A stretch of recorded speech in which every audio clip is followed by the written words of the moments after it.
Okay, any questions about what we have done so far? I generating the set, sir. Yes. We said that whatever set we are having, it should be divisible by that zeta. This GCD or divisible by that number. Okay. Suppose generator two is the generator. Mm-hmm. So whatever set we get, it should be divisible by 2. Yes. Likewise, you took one example, zeta square, comma zeta plus 1. Correct. We got a set. Yeah. So here, GCD. What is the GCD? GCD we have not discussed yet. We'll see that. GCD is 1 here only. Yeah, GCD is 1 here. So it's the entire ring. Yeah. So when we say, perhaps there is this confusion. So when we write, okay, so in integer, suppose we have integer n1 and n2, and we look at the ideal generated by these two numbers. So what does this mean? Here we cannot say that this set is divisible by something as yet. What we mean by this symbol is that it is the collection of all those numbers, say n, which can be written as m1 times n1 plus m2 times n2. That's it. That much information we are saying when we write down this symbol, this set. So it is almost like saying, those who know about vectors, suppose you have a collection of two vectors, v1 and v2. You look at the span of these two vectors, right? v1, v2, and that span is actually the collection of all such vectors which look like alpha 1 v1 plus alpha 2 v2, where alpha 1, alpha 2 are constants, real numbers. Yeah, so here if you want to draw an analogy, what is happening is this n1 is playing the role of this vector v1 and n2 is playing the role of this vector v2, while alpha 1 and alpha 2 are the coefficients and the scalars. Yes. But you said this n. Yeah. N is the GCD of n1. No, we have not come to the GCD part yet. We'll do that. We'll do that very soon. Some cases it is happening and some cases. It will happen to all the cases. Okay. Yeah, that is what we'll see in this in today's lecture. Any other questions?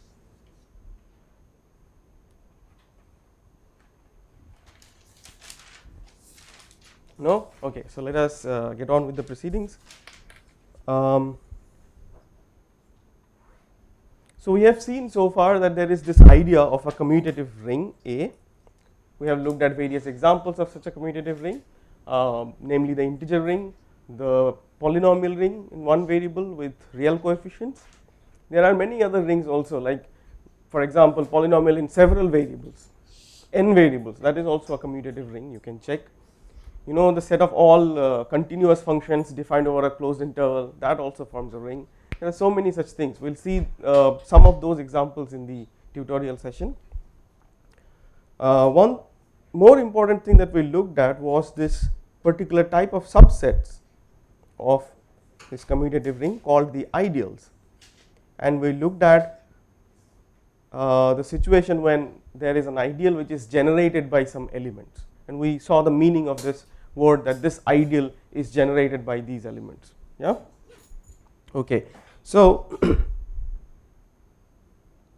suppose we are so for us it would be most important to look at polynomial rings, because finally we want to solve differential equations. We denoted the polynomial ring in one variable with real coefficients by this symbol. Here suppose we are given some polynomials g1, g2, g3 up to let us say gm, and we look at this ideal generated by g1, g2, g3, gm. What we are going to claim is that this ideal is actually generated by a single element. We can find out this g. It is not yet clear which g we have to take, but there is at least one g which is such that you don't have to generate this ideal with these m elements, you can generate it with a single element. Okay. Now before we do this proof, we need one more notion, which is once again analogous to integers, about polynomials. That is the idea of a long division. So how many of you know about the idea of long division, dividing a polynomial by another polynomial? Yeah, how many? Only a few. So let us have a discussion with that. Okay, so it is better to look at one particular example and then then work out the details, and that will give us the idea. So suppose sir, you give me a polynomial. I want two polynomials. You please, any of you, perhaps sir, you can give me a polynomial. Say we call it G1, G1 of xi. Shoreen? X squared plus x plus 1. Okay, xi squared plus Xi plus 1. xi plus 1. Okay, very good. Are you from cryptography? Cryptography people love this polynomial. I don't know why. Okay, I want another polynomial, perhaps of higher degree, higher than 2. Let's say fourth degree polynomial. What should we take? Xi to the power 4 plus 3 times I raised to 2 xi squared plus 8. plus 8. Okay, perfect. So we have these two polynomials. What we are going to do is we are going to divide G2 by G1. Yeah, that's what we are going to do. So xi squared plus xi plus 1. We have xi to the power 4 plus, there is no xi cube, so let us keep a blank. We have 3 xi squared, there is no xi, so once again let's keep a blank, 8. Okay. Now this is xi to the power 4, this is xi squared. So if we want to get rid of this higher degree term, we have to multiply this G1 by xi squared and subtract. Let's see what happens. So we get xi to the power 4 plus xi cube plus xi squared. Stop me if we see I am making a mistake. Yeah. As you can see, this cancels out. We are left with minus xi cube plus 2 xi squared plus 8, right? So what should I give here? Minus xi. That will be minus xi cube minus xi squared and minus xi. This would be plus plus plus. This again cancels out. We are here 3 xi squared plus xi, yeah, plus 8. Now we have xi squared here, we have xi squared here, so 3 xi squared here, so we multiply by 3. This gives us 3 xi squared plus 3 xi plus 3.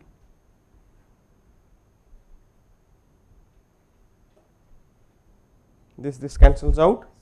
We have 1 minus 3, so minus 2 xi, 8 minus 3 plus 5. Can we divide any longer? No. We cannot, because this guy has lesser degree. So this whole division process gave us two important polynomials from two polynomials that were given to us. One is this one and one is this one.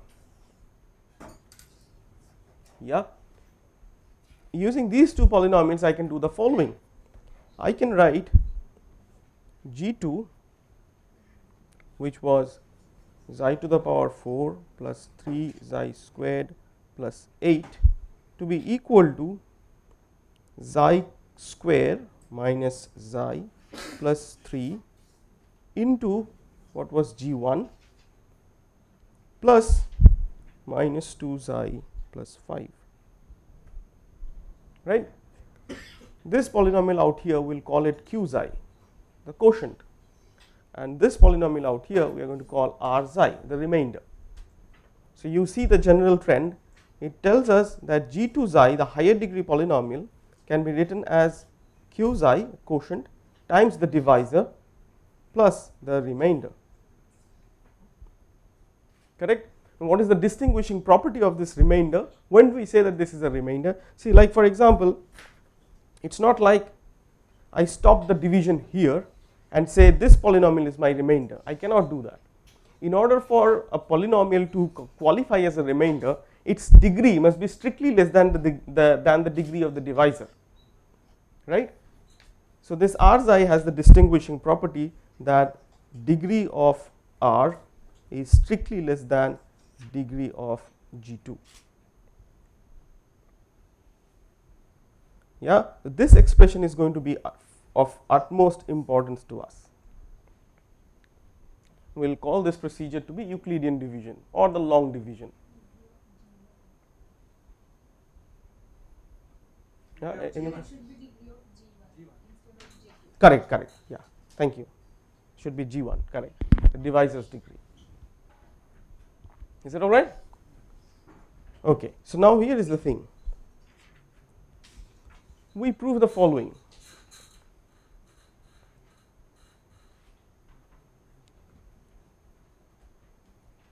Let A be an ideal. We are not dealing with general ring, we are dealing with the polynomial ring.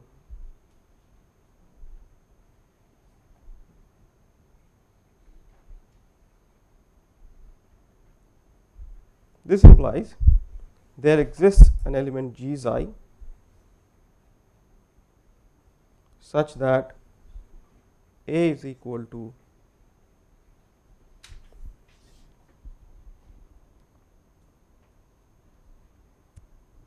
So the proof technique is so beautiful that I cannot resist myself from doing it, from doing the proof.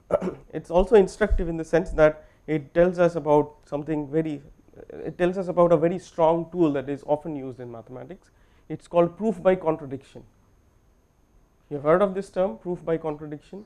You assume something and then you show that it gives you something absurd. In Latin it's called reductio ad absurdum. That means you reduce something up to something that is absurd, and then you say that what we had assumed must be wrong, otherwise we get this absurd thing. Yeah, many mathematicians actually did not believe in proof by contradiction, because proof by contradiction requires this principle of excluded middle. Like there can't be any statement which is both true and false at the same time. If it is false, then it cannot be true. And if it is true, that it cannot be false. This sort of thing is required for proof by contradiction. Anyways, here we are going to do this. We are going to prove this particular statement using a proof by contradiction. Yeah. Okay. So what we are going to do is we are going to look at this ideal, and we are going to find out this particular polynomial G psi which satisfies the following property.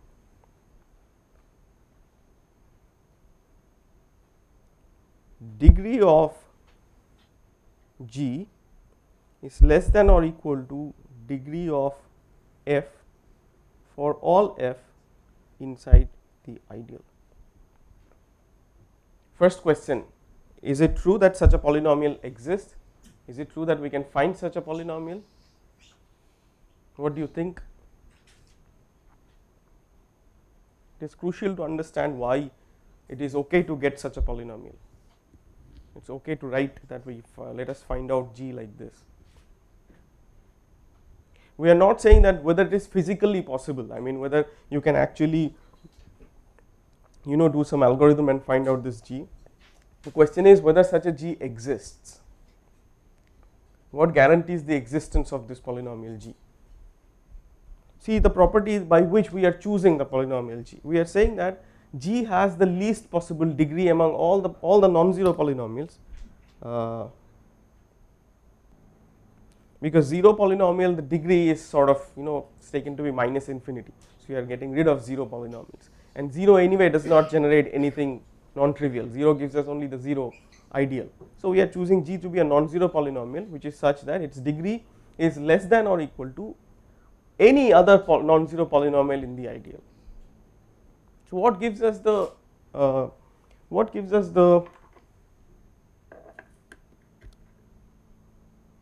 guarantee that such a polynomial exists?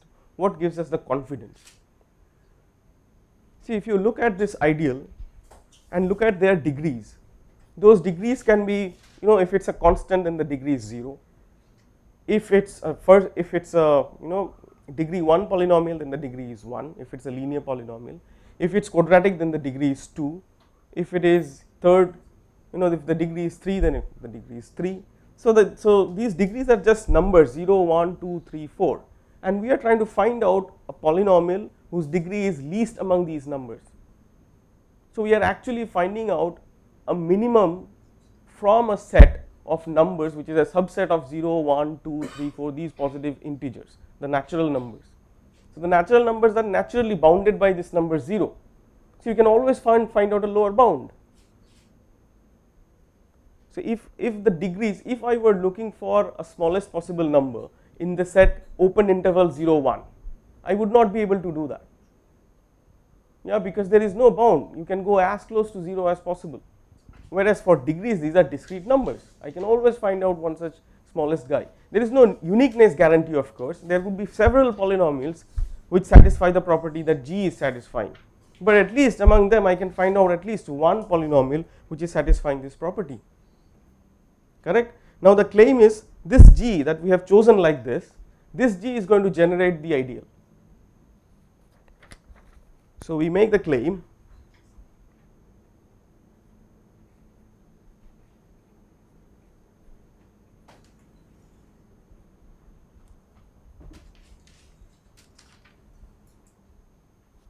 yeah. In order to do that, in order to prove our claim, okay, first thing one can notice easily that G is definitely contained in the ideal A, right? Do you see that? Because G anyway is a part of the ideal, yeah, it's an element from the ideal. So if you look at every polynomial that is just a multiple of G, that is by definition is a part of the ideal also, because ideal, the definition of an ideal is that for every element, if there is a multiplication from element, multiplication by an element from the ring, that product must also be part of the ideal. That is what we are saying here essentially. So this part is done. What we need to show is the following. We need to show that every polynomial in the ideal is also a multiple of G. If these two are true, then it will show us that G is equal to A. Correct? So what we are going to say is that for contradiction we will say that suppose this is not true.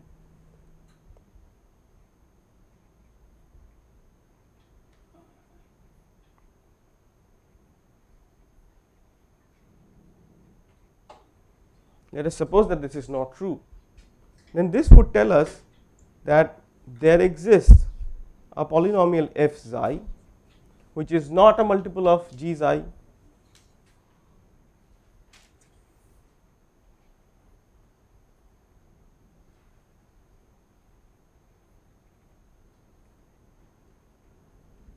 if it is not a multiple of G xi, then what we can do Euclidean division, we can do long division, and we can write f xi to be equal to,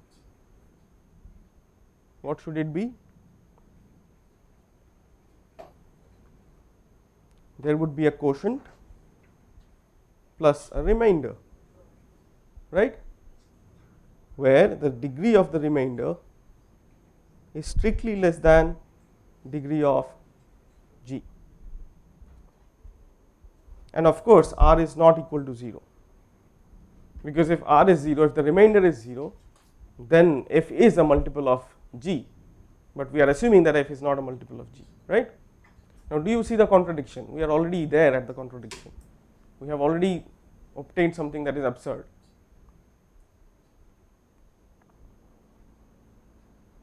Anyone?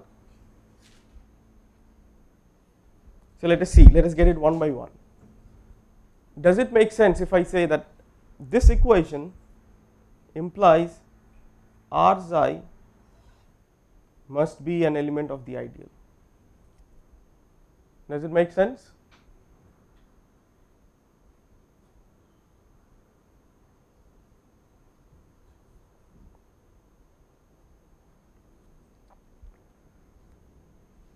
Okay, let me ask, is f a part of the ideal? Yeah, right. So everybody is with me, f is in the ideal, that is how we have chosen it, right. Is G a part of the ideal? Of course it is. Q times G? Yes. What about f minus Q times G? Yes, because ideals are closed under addition. So look at this, R is equal to f minus Q times G. F is there in the ideal, QG is in the ideal, so their subtraction is also in the ideal, which means R is there in the ideal, right. Now do you see the contradiction? Anyone? I don't have sweet meat.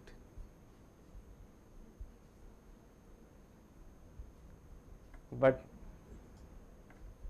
there would be a round of applause if somebody says that about somebody spells out the contradiction.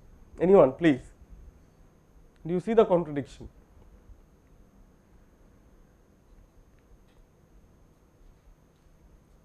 So look at how G was constructed.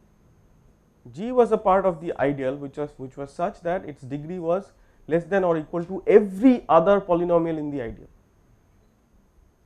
And now we have R which is there in the polynomial whose degree is strictly less than the degree of G.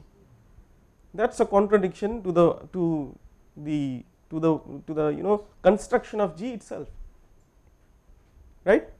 So that's the contradiction, which means this thing that we have written, all of that were possible because of the assumption that R is not equal to 0. Because R is not equal to 0, we could find out a non-zero polynomial whose degree is strictly less than the degree of G, which was a contradiction. So then it should not be true. So R must be equal to 0, but if R is equal to 0, then f is equal to Q times G, which would mean f indeed belongs to the ideal generated by G, and that is what we wanted to show. Yeah, that's it. So we have shown essentially that every ideal in the one variable polynomial ring is generated by a single polynomial. But the problem here is that, you see, it's good. This theorem actually tells us this about this polynomial which generates the entire ideal. Doesn't matter how the ideal is described. But unfortunately, to find out, sir, you have a question? Do you have a question? I thought you raised your hand. Yeah. Anyway, okay. This how this FZ is if FG is taken. We did not take, actually. We said that suppose this is not true. So all these things are, these are logical proofs. These are not constructive proofs. The moment we say that G is not a bigger ideal, G does not contain A, logically it means that there would be some element in A which is not a multiple of G. What is that element? Let us give it a name, say f. I don't choose that f because I don't know, because there are infinitely many polynomials. Yeah. This f, the existence of s just follows from logic. Yeah, is this clear? Okay. Now, as I was saying, this proof is a logical proof. It's not, although it appears to be constructive, it asks you to find out, look at all possible polynomials in the ideal. Find out the guy which has least degree. That's a diabolically difficult task. We may not be able to do it. Yeah, but when we are faced with the challenge of solving differential equations, we have multiple equations, we have to find out this one equation for multiple equations. We need to find out this G explicitly. We will see very soon. So how do we do that? How do we find out this G? Yeah. Before we see a method of finding out this G, it would be instructive to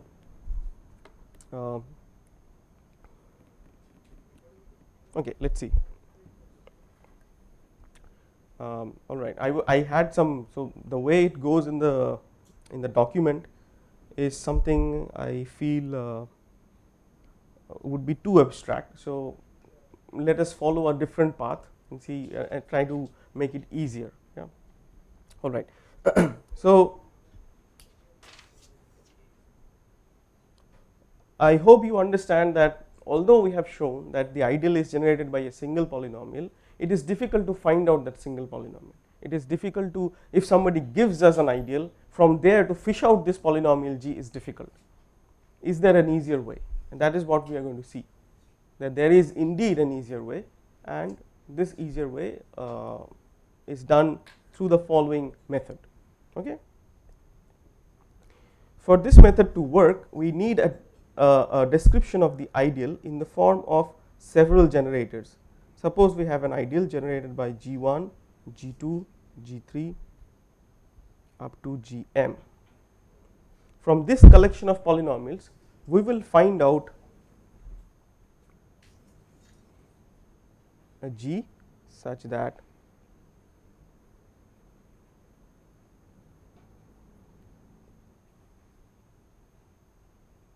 without looking for the least degree and so on. In order to do that, we need the idea of GCD. Okay. So what is a GCD? GCD means the greatest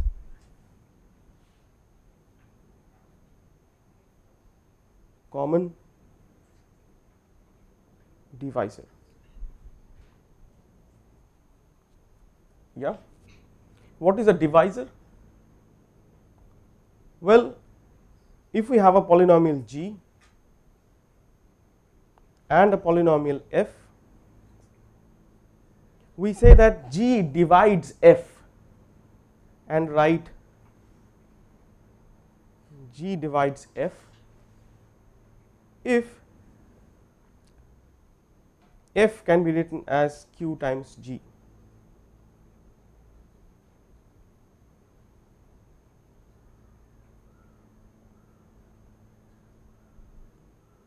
Yeah, this is the symbol which denotes that g divides f. See, the order matters. It does not mean f divides g, it is g divides f, and we say that g is a divisor of f, or f is a multiple of g. Is that all right? Now, what is the greatest common divisor? Well, suppose somebody gives us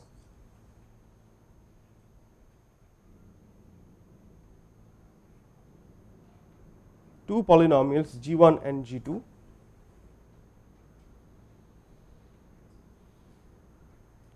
a monic polynomial,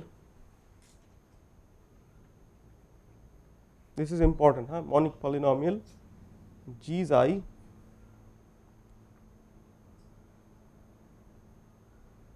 is called a GCD of G1, G2 if it satisfies the following properties. One is G divides G1 and G also divides G2. Number two is if some G tilde is there which once again divides G1 and G2, this should imply that G tilde divides G also.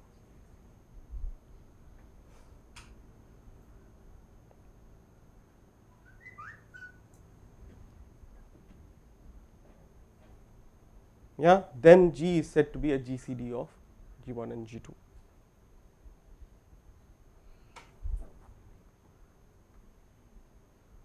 If we have multiple polynomials instead of just G1 and G2, if we have suppose G1, G2, G3 up to Gm, then once again there is idea of a GCD, and the GCD would be a common divisor, that is this one, that it should be a divisor of all the polynomials, and then secondly it has to be the greatest common divisor. Greatest in what sense? That if there is any other common divisor, it should also divide that GCD.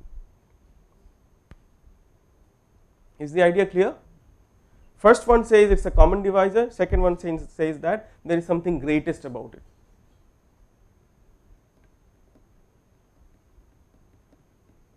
Yeah, all right.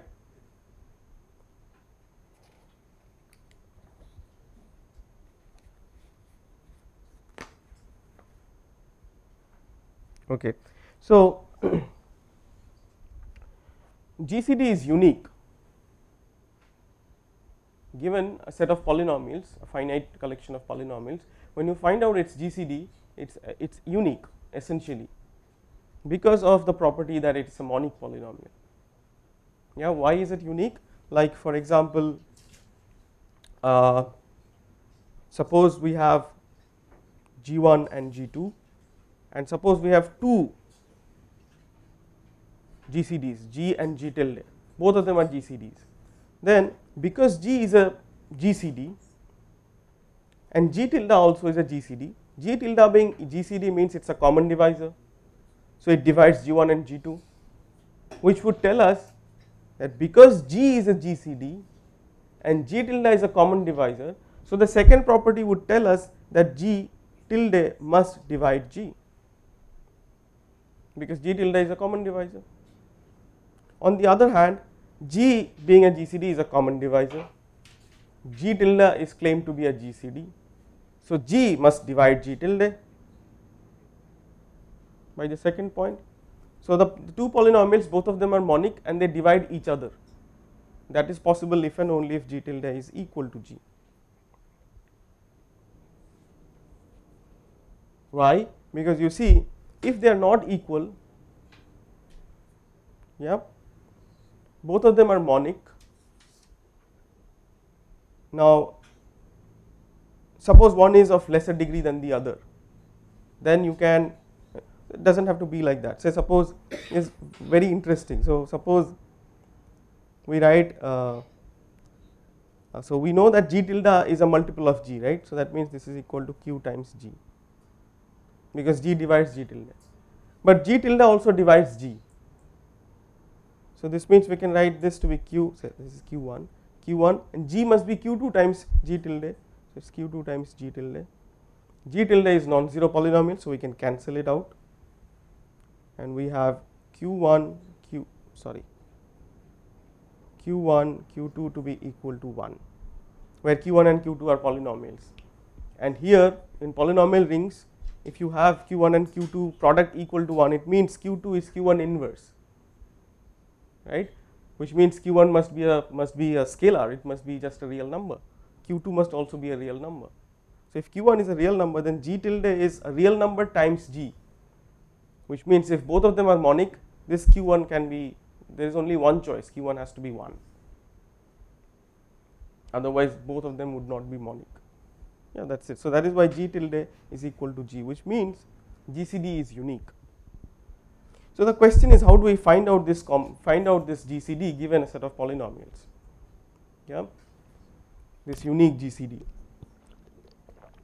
Because of uniqueness, it makes sense to write GCD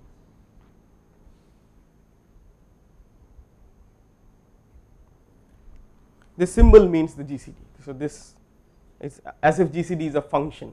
Yeah, it takes polynomials and gives you another polynomial, which is the GCD of this collection of polynomials. Now the question is, given two polynomials G1 and G2, how do we find out GCD of G1 and G2? Once again, it is easier if we look at an example. One example is already something that we have already constructed. So suppose we have G1, which was I square plus I plus 1, and G2, which was equal to I to the power 4 plus 3 I squared plus 8. Yeah, this is a polynomial that we had worked out. We had done the division. What is it that we are going to do here? What we are saying is, see, we have G1 and G2, right? We want to find out GCD of G1 and G2. Instead of doing that, if I do the following, it becomes easier. What is it we are going to do? So G2 is there of higher degree, right? Let us replace G2 by the remainder of G2 upon division by G1. Suppose that remainder is, we call it R2. So R2 is remainder of G2 upon Euclidean division by G1. And then instead of looking at GCD of G1 and G2, we look at GCD of G1 and R2. I claim that these two GCDs are equal.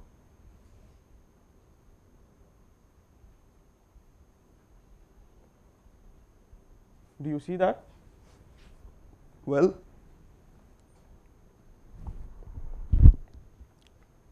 suppose this GCD is G and this GCD is G tilde.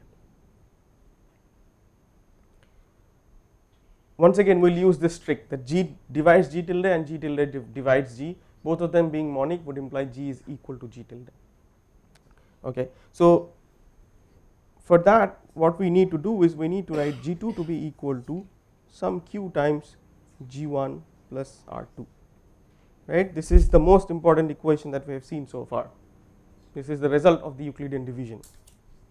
Now suppose G divides G1 and G2, because G is a GCD of G1 and G2, right. So G divides both G1 and G2. I claim that this means G divides R2 also. Why? Because G divides G2, I can write G2 to be some Q1 times G. G1 also is divisible by G, so we can write that to be some Q2 times, okay, it's better to use this as Q2, this as Q1. Q1 times G plus R2. This tells us that R2 must be equal to Q2 minus Q times Q1 times G, which means R2 is also divisible by G. So now we come back here, we find out that there is this polynomial G which obviously divides G1 by definition.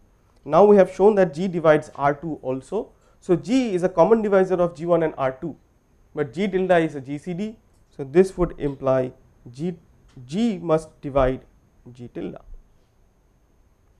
On the other hand, G tilde is a common divisor of G1 and R2, right. Once again we come back to this equation.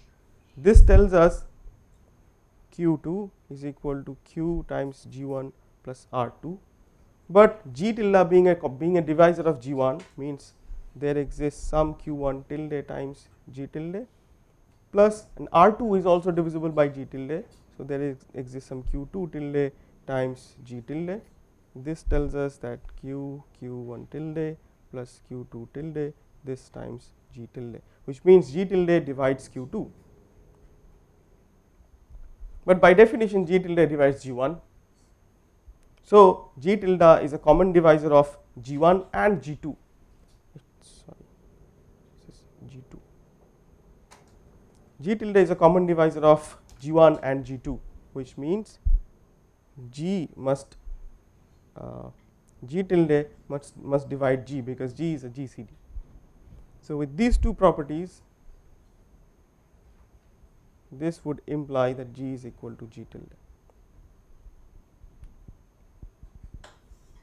So we have made our life much easier.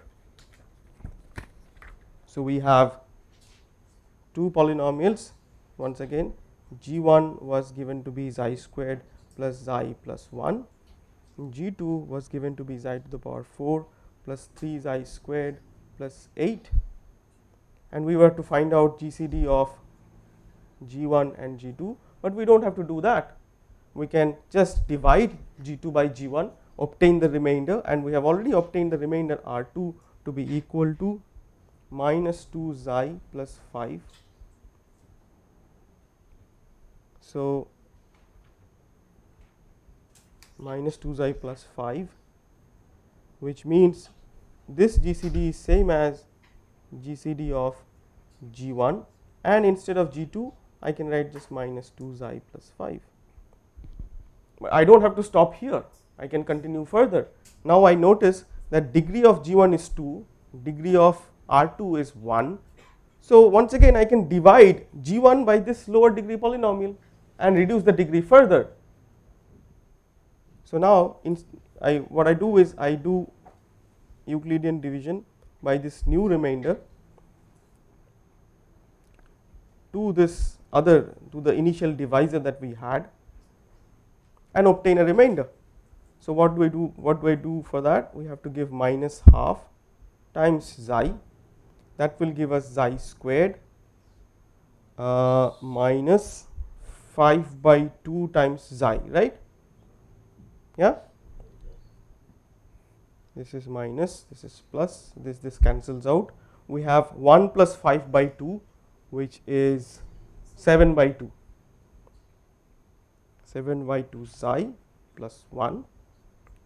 This is xi, so we can further give it by xi. We have to give it by minus of 7 by 4, right? That will give us plus 7 by 2 xi plus sorry, this should be minus 35 by 4, right? Minus is going to be plus, this cancels out, and this is going to be a constant, 1 plus 35 by 4, which is equal to 39 by 4. Do I need to divide any longer? No, because this is a constant, this divides every other polynomial. So this is the last remainder that we can get. Afterwards everything is divisible. So that means this 39 by 4, the monic version of it, which is just 1 is the GCD of G1 and G2. Do you see why? So let us write it down one by one. We wanted to find out GCD of G1 and G2. We started off with that. We said that this GCD is same as GCD of G1 with minus 2 xi plus 5, but then this GCD was same as minus 2 xi plus 5 comma this 1 out here, correct? This is the next step. We divide this and replace this G1 by the remainder, and this GCD is same as, once again this is of lesser degree, so we can divide by this polynomial and obtain a remainder. And the remainder would be 0 here, because this guy out here is obviously divisible by 1. So we have 1 comma 0. Now GCD of 1 comma 0 is just 1. This is the age old division algorithm that you do to find out GCD of a given set of integers. You remember, you have two integers, you divide, you obtain the remainder. Look at this remainder, divide this earlier divisor by this remainder, obtain a new remainder. Now look at this new remainder, divide the old remainder by this new remainder. You keep on doing this until you have divisibility, until you have a remainder which divides the previous remainder. That is precisely what we have done here.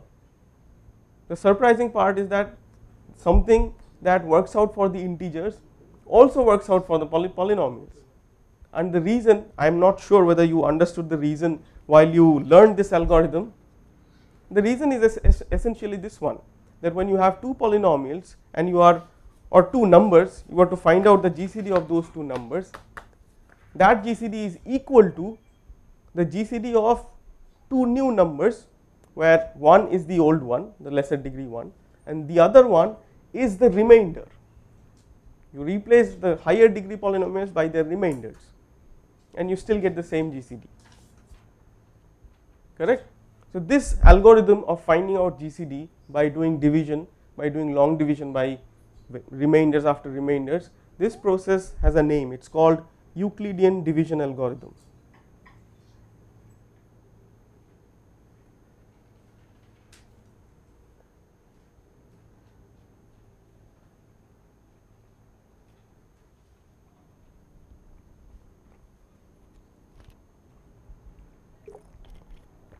Or in short, EDA.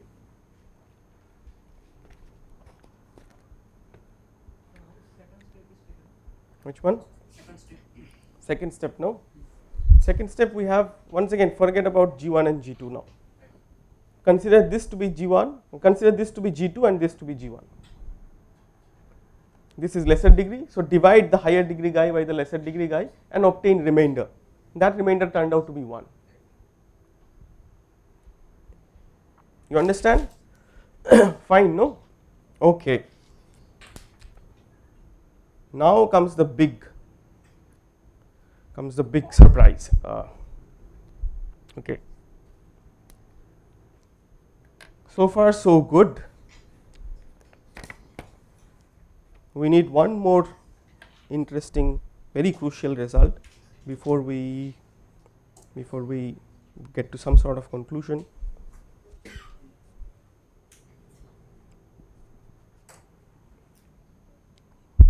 Okay.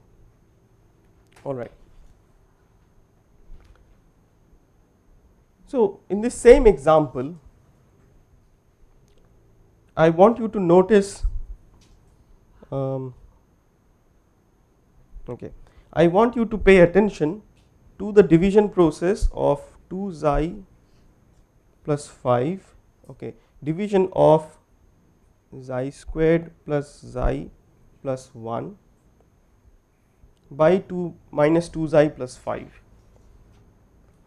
There we had obtained minus half times xi minus 7 by 4, and we had obtained a remainder which was 39 by 4.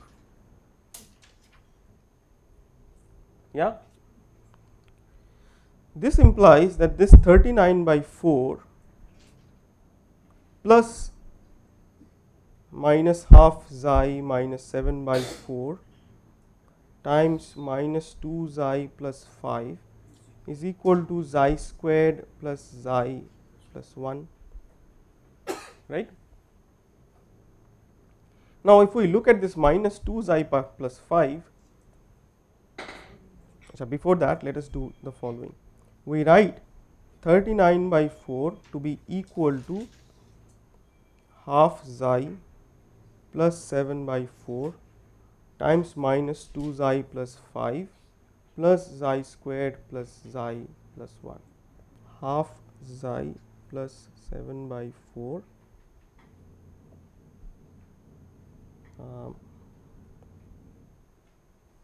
xi squared plus xi plus 1 was G1. Now here we had minus 2 xi plus 5, but if you go back to the first division that we did this morning, where is it? Yeah, no, not this one.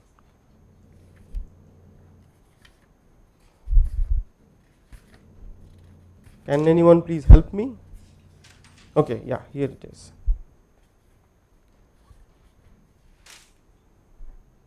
Notice that minus 2 xi plus 5 is equal to, okay, we had this plus xi squared minus xi plus 3 times G1 was equal to G2, right? This was the result of the first division, which means from this implies that minus 2 xi plus 5 is actually equal to minus xi squared minus xi plus 3 times G1 plus G2.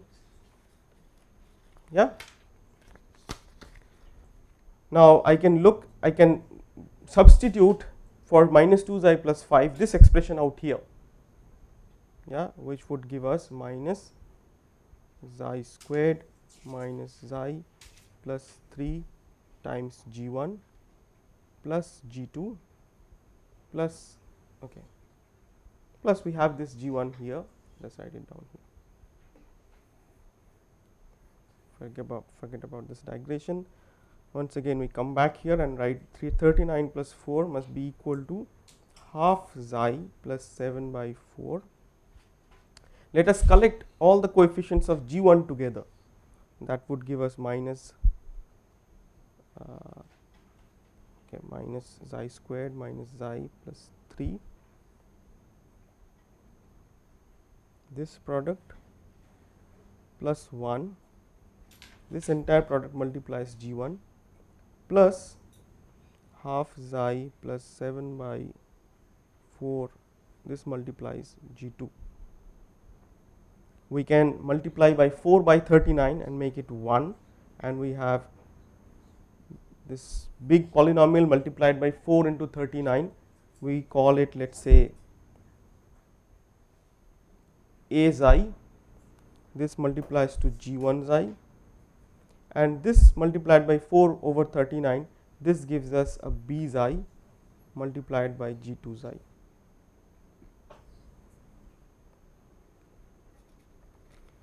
For our benefit, let me just copy this equation again. 1 is equal to A xi times G1 xi plus B xi times G2 xi.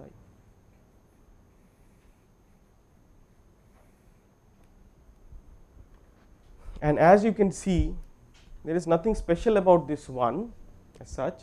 This could be the GCD. In our case, the polynomials that we took, it turned out that the GCD was 1, but if it was some other GCD, I could have followed exactly the same process and I would have obtained the equation that GCD is equal to A xi times G1 xi plus B xi times G2 xi. This is a very interesting, well known, famous equation. Though those who have done cryptography must have seen it, coding theory. Yeah, this identity, this equation is called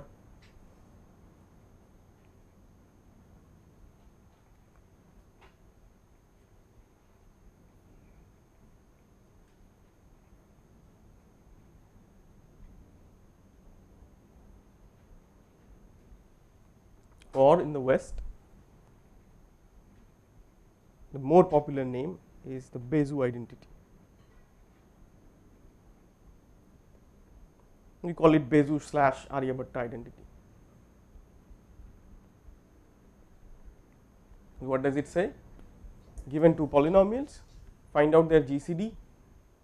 Then there exists two more polynomials, A xi and B xi, such that A xi times G1 xi plus B xi times G2 xi is equal to that GCD. This is the Bezu Aryabhatta identity. Yeah? Bezu is mathematician. Bezu was a mathematician. From where? From France, I guess. France. Yes.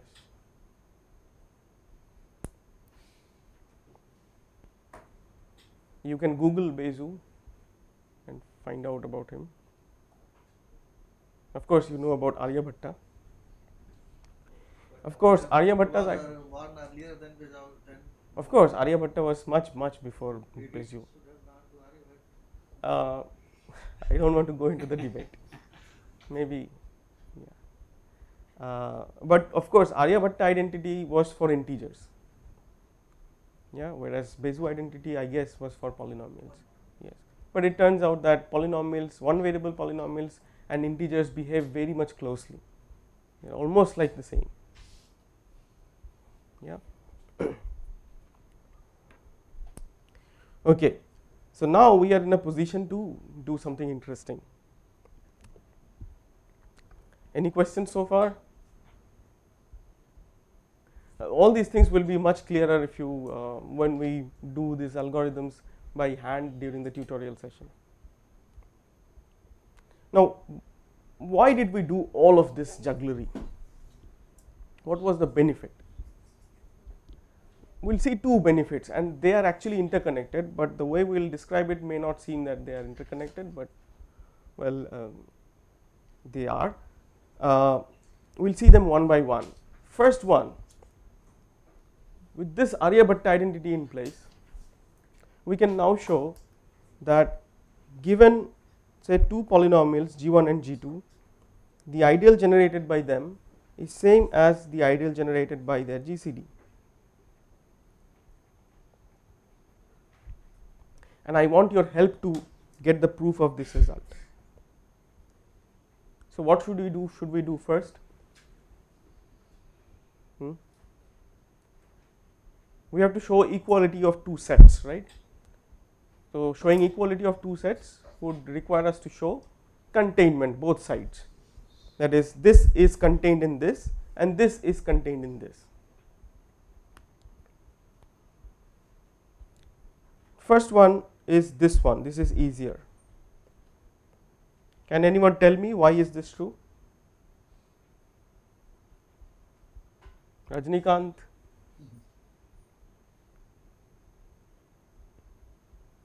Yes sir. It's very simple, you just try it out, it will follow. Okay, so for that we need to show that every element here is also an element here. Let us say we give the GCD a name, say G. So give me a typical element from this set. How would it look like? Anyone? Recall the definition of this. M1 G1 plus Exactly, M1 G1 plus M2 G2. Correct? Very good. Now what do we know about this, about the GCD? What is the relation between G and G1 and G2? How is G1 and G related? Pardon? Aryabhatta identity is not required at this point. G1 is divisible by G. That means there exists a Q1 such that G1 is equal to Q1 into G. Similarly, there exists a Q2 such that G2 is equal to Q2 times G. We replace these two equations, we substitute these two equations here. This would tell us that M1, but G1 is, so this is, let us say, a typical element, say F. So this tells us that F is equal to M1 times G1, but G1 is Q1 times G, right? So we can write Q1 times G here plus M2 and G2. G2 is Q2 times G. So see, G is common, which means we can take out G common and we have this. Now what does this tell us? This tells us that, yeah, F is a multiple of G, which means F belongs to the ideal generated by G. So we have shown this containment. What about this containment?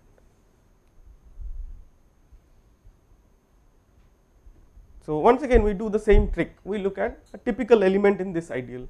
How does that look like? So we call it F tilde. How would F tilde be given? Anyone?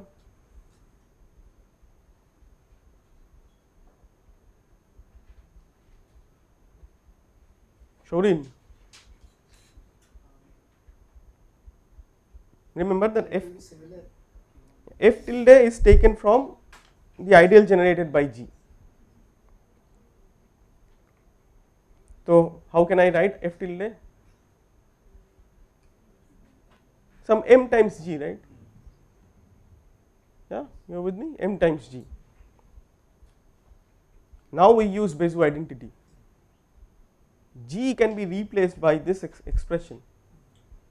So M times A times G1 plus B times G2 by Aryabhatta Bezier identity, that is MA times G1 times plus MB times G2. But see, that is an expression exactly like this, which means this entity belongs to the ideal generated by G1 and G2. Done. Not only that, if instead of G1 and G2 we had G1, G2, G3, once again we can find out the GCD. Bezier identity will have A times G1 plus B times G2 plus C times G3. Okay, and there also we can show that the ideal generated by G1, G2, G3 is same as the ideal generated by the GCD of G1, G2, G3. This proof would be exactly the same. This proof would also be exactly the same using Bezier identity. but the Bezier identity would be a little more complicated. That is it. So, in fact, for a finite collection of polynomials you can do this trick, and we can write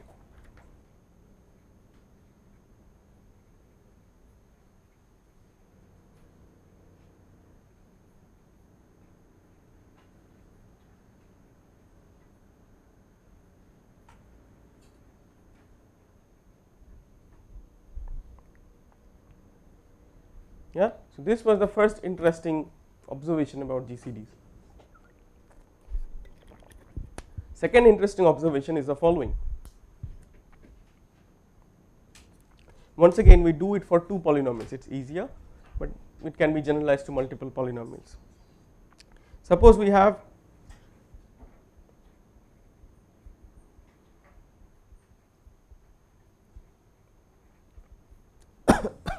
sorry,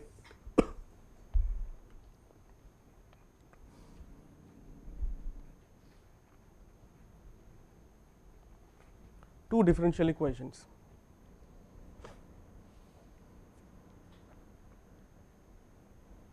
Yeah, and then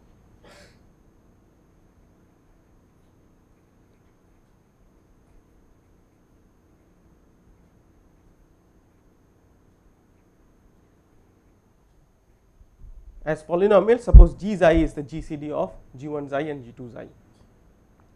This would imply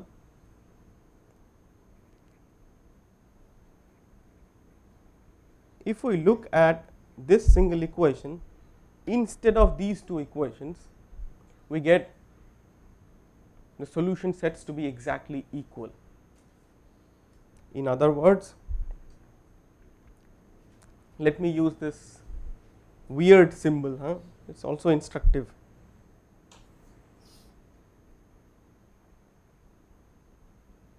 This means the collection of all smooth infinite times differentiable functions from R to R, from real numbers to real numbers, all functions from real numbers to real numbers, that is functions of the real number, real valued functions. Yeah. So, suppose y is such smooth function, then g d dt y is equal to 0 if and only if g1 d dt y is equal to 0 and g2 d dt y is equal to 0.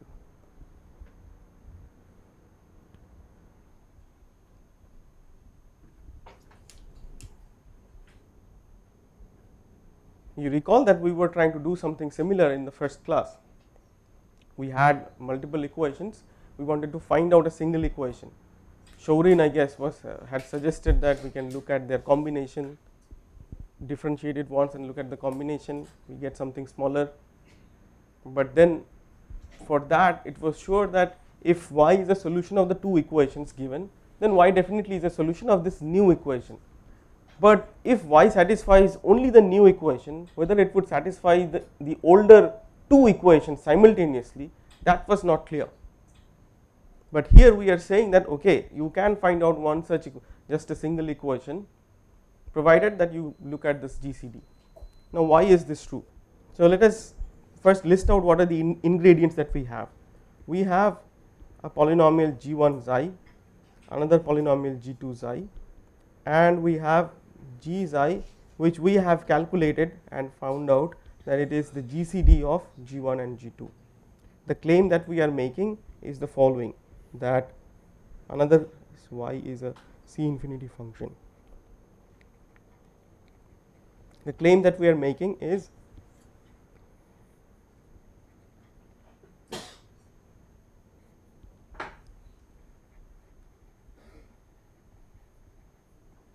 y satisfies the single equation if and only if y satisfies both the equations.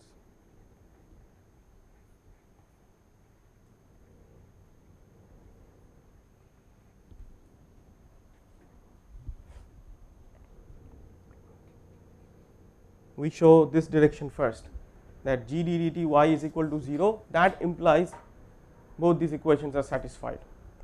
So, somebody is going to tell me why is this true. You can discuss among yourselves.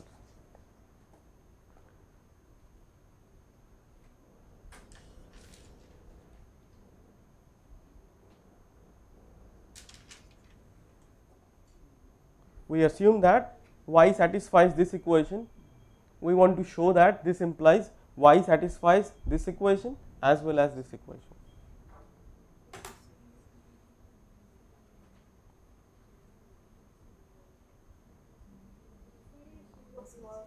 Pardon? GCD is not 0. If the polynomials are non-zero, then GCD is always non-zero.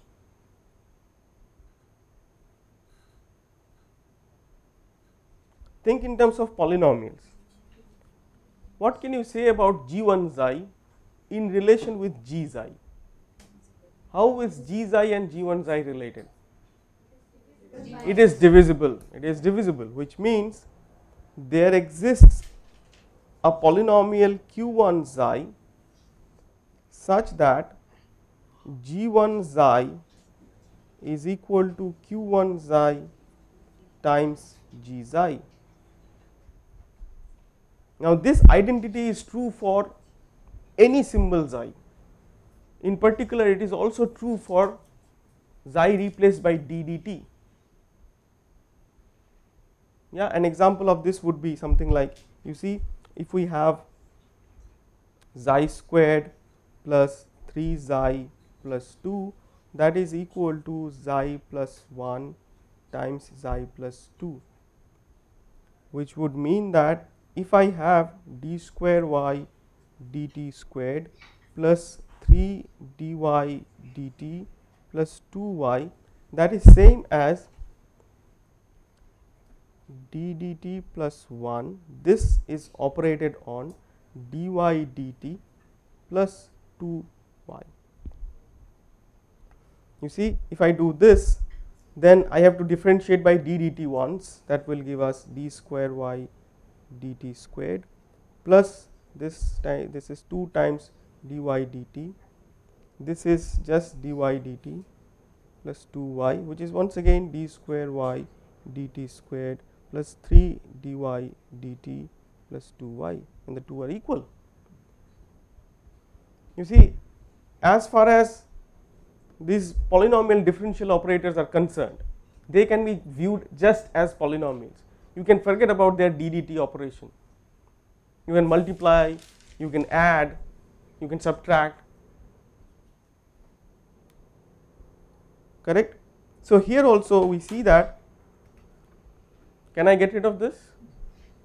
Yeah, is that fine? Is that fine? Yeah, okay, sure.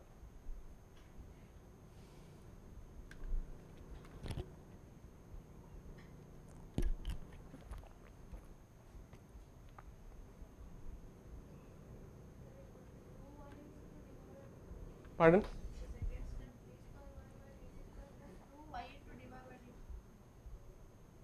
This one?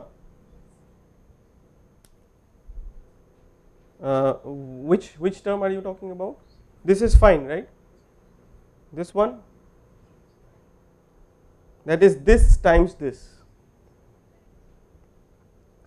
This is this times this. Now this, fine, no? This is same as d dt plus 1 d dt plus 2 acting on y. See, you can just strip d dt of its meaning as a differential operator and view it just as a symbol, and do all these polynomial operations, and then finally do the action of this guy, this polynomial differential operator, on a smooth function as a differential operator. Okay. So, what we were saying is the following, that because G xi is GCD of G1 and G2, this implies G must divide G1. This implies there exists a polynomial Q xi such that G1 xi is equal to Q xi times G xi, correct? So, then it's absolutely fine if I write G1 ddt acting on y is same as Q ddt G ddt, this product acting on y. Is that fine? But what is this?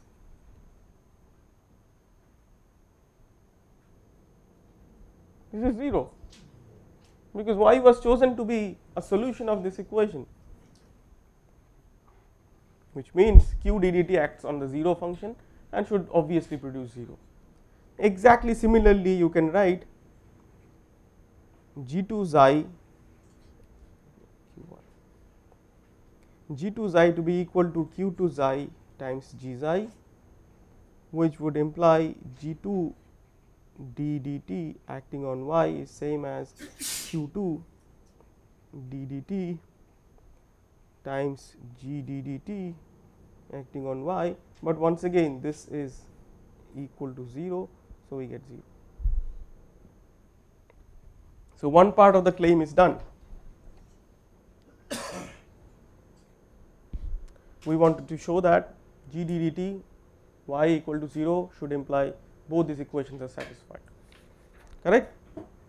Okay, great. What about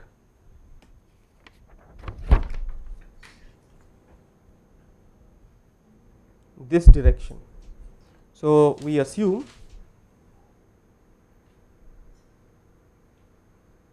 that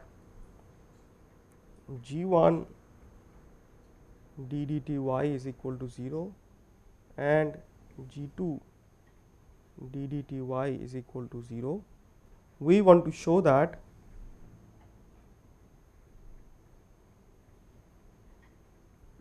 this should imply G d dt y is equal to 0. Keep it here. This is what we want. Yeah. Okay. So G we can write in terms of MAG1 MG1 plus MG2. So in that Okay. way we can show that. Correct. So Exactly. By Bezu Aryabhatta identity. Your madam, your answer was also similar. Okay. So by Bezu Aryabhatta identity tells us that there exists this polynomial a xi and another polynomial b xi such that G xi is equal to a xi times G1 xi plus b xi times G2 xi. This tells us now that G d dt y must be equal to a d dt G1 d dt y plus b d dt G2 d dt y. But we have assumed that G1 d dt y is 0, G2 d dt y is also 0. Done. We have achieved our goal. We had multiple simultaneous equations and we have converted it into a single equation. We can do exactly the same procedure if we have, instead of 2 polynomial differential equations, if we have n different, n simultaneous differential equations, we can find out their GCD and we have this.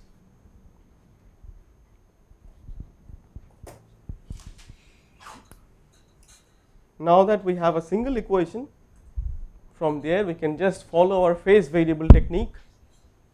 Who said? Yeah, phase variable technique, and we can obtain a first order representation for a simultaneous differential equation. Okay, any question at this point?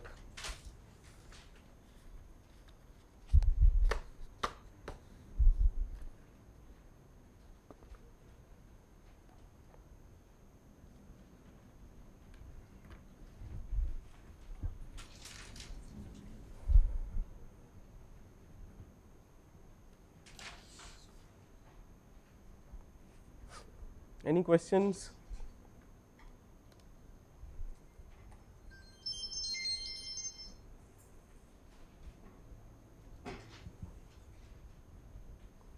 No? Okay. Perhaps things will be much clearer when we do the tutorial problems today post lunch session. We don't have time to finish everything that I had planned, but let us just start a little bit of this. Another thing that I wanted to talk about, the document already contains all the details. If you are interested, you can go through the documents. If you find difficulty, you can contact me by email. My email address is also there in the document. Yeah, sir, any questions? Okay, all right. So this algebraic construction that we have had for differential equations, this GCD finding and all, it turns out that by doing this division process, finding out the remainders is a bit tedious, right? Would you be able to write a computer code for doing this division, doing Euclidean division algorithm to find out the GCD? Well, that will require, if you go by exactly the book, exactly what has been shown to you, then you need symbolic operations. Yeah, because these are polynomials. You need to so polynomial multiplication and so on. These require symbolic operations. These cannot be done using just matrices, for example. Cannot be done by using only linear algebra. So what we have seen so far, but it turns out with some clever trick, you can convert all these algebraic problems into linear algebraic problems. These commutative algebraic problems will turn out to just matrices and vectors. That is what I had written down in the document, but let us just start with that. We won't be able to finish it off, but let us just start with this very interesting thing. Yeah. Once again, whenever you face any problem, just stop me and ask me questions. We have about 15 minutes more. Let's see how much we can do. Okay. All right. I first want you to notice the following. Before we proceed, for this discussion, we fix a monic polynomial g xi, which is given by a0 plus a1 xi plus a2 xi squared plus dot dot dot up to a n minus 1 xi to the n minus 1 plus xi to the n. We fix this polynomial. Okay. Now, suppose somebody gives us another polynomial f xi.